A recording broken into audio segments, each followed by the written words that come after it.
हमारे ससुराल में एक किस्सा है कि एक बार ऐसा हुआ कि कोई बाराती आए और बारातियों ने कहा कि हमारे लिए कुछ आप ऐसी व्यवस्था करें कि हम दही बड़ा।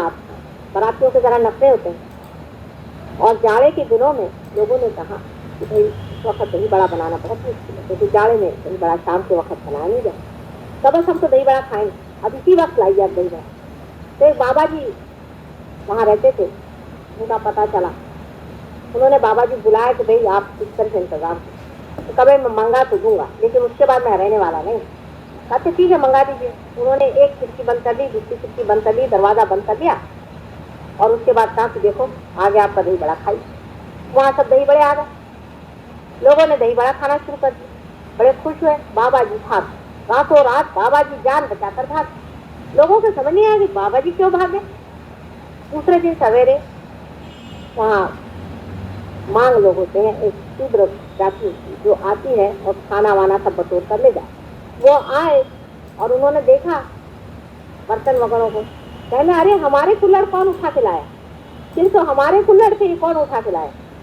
वो जो विवाह था संपन्न तो हुआ था, इससे लड़की विदा हो गई, नहीं तो कोई लड़की को भी विदा नहीं गई। वजह ये थी कि सब लोग बहुत नाराज हो गए, कहने लगे कि ये कौन ले करके आया।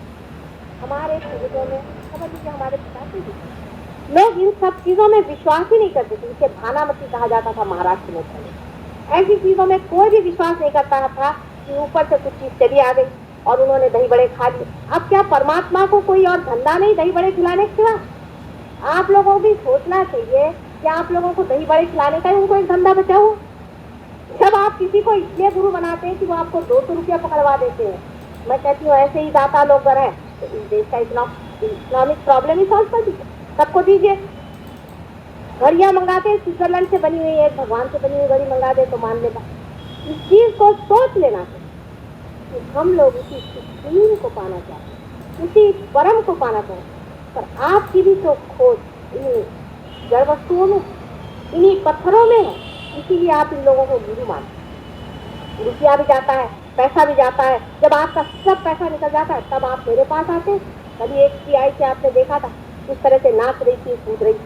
मैंने कहा आप क्यों आई भाई? कहने लगे क्या करें आप तो ऐसे हो गए। मैंने कहा अच्छा है, लोग पागल तुम्हें बना और पागल खाना मैंने खोल रखा, तुम वहां क्या खोजने गई? क्या नाचने कूदने से परमात्मा मिल सकता है?